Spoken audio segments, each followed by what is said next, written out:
questions. We'll come back to it. What is happening to all of us living in this world, which is quite terrible? If you have traveled at all, you will see the danger of traveling, airport explosions, terrorists, and all the rest of it. When you look at it all, how do you face the world? We may be old, but the coming generation, grandchildren, children, and so on, what's going to happen to them? Do you consider that at all? What's the future of the coming generation, of which you are part?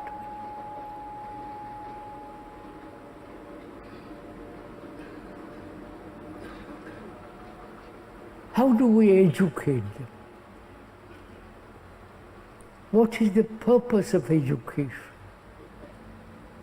We're all presumably educated.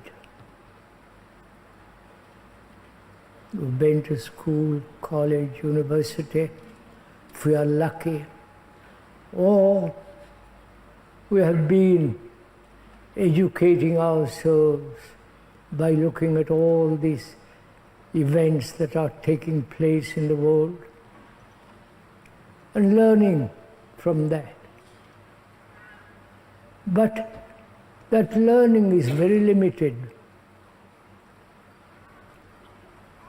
very small, narrow. And if one had children and grandchildren, or great-great-grandchildren, how do we treat them? What is our response?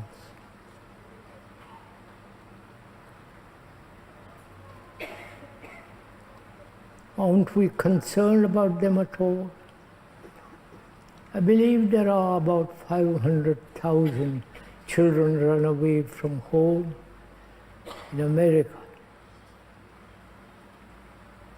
end up in New York and prostitution and all that. Do you understand what it all means? In a country like this, part of the rest of the world, there is no poverty. There are no slums. There are really, literally, no people starving. There are slums in America, in England, perhaps in Paris too, Clochard. And all those people in India and Asia is quite appalling, degrading. And when we look at ourselves and our future generation to come, what's going to happen to them? That same pattern being repeated, the same callousness, the irresponsibility of being trained in an army to kill thousands and thousands and be killed. What's our responsibility? Or you don't want to think about all that at all. Or you're only concerned with our own pleasure, with our own problems, with our own self-centered, egotistic activity. This is really a very serious question. frightening, agonizing. Either one becomes bitter, angry, or throws up one's hand.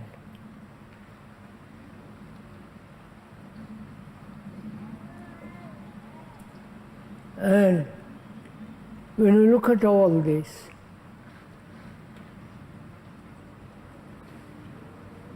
what's our responsibility?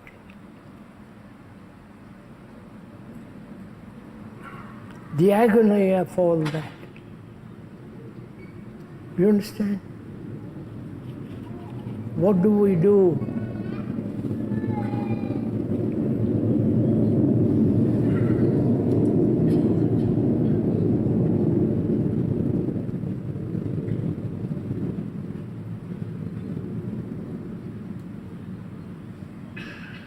Do we have proper schools?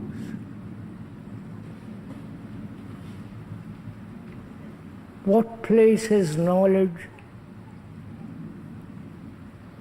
in all this? Whether it be theoretical, physical knowledge, theoretical physicists, and so on.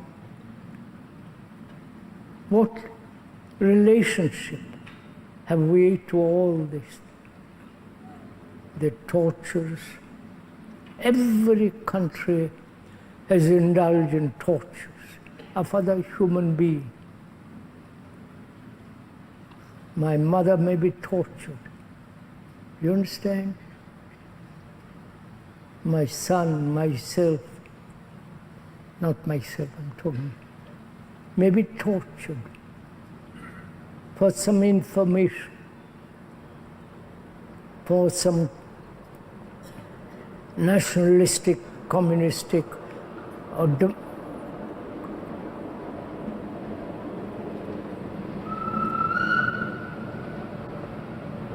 or some democratic reasons. What's going on in Northern Ireland, Beirut, and so on, Afghanistan.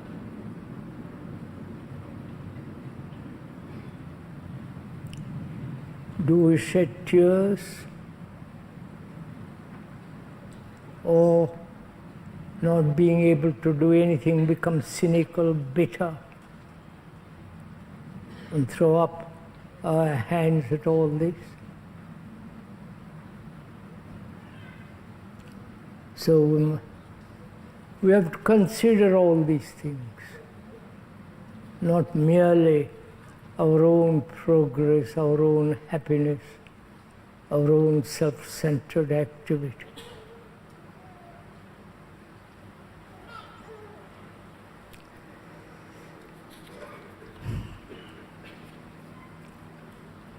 May we go on with the questions? Maybe that will be more pleasant, less challenging, less demanding on our energies and capacities of the brain.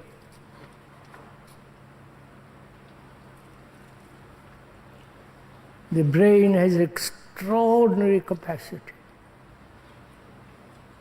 If you have watched all the progress of the technological world, the amount of energy in the field of medicine, whether it's right or wrong, that's not our concern. In the field of technology, computers, surgery, eye operation, tremendous advancement. Incalculable advancement. It's going on and on and on. In other directions, the brain is very limited.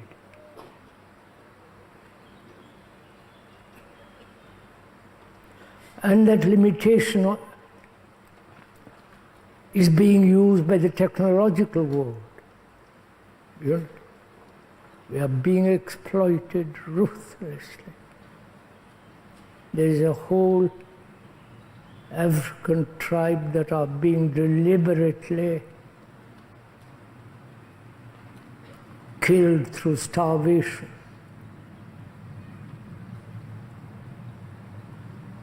Whole people moved from their country to other part of another country, far away from their own native land. The communists have done it. They're still doing it. There are concentration camps. Not only concentration camps of tyrannies, but also the concentration camps of the gurus. Right? You don't mind my saying that? And the concentration camps of all the monks in the world.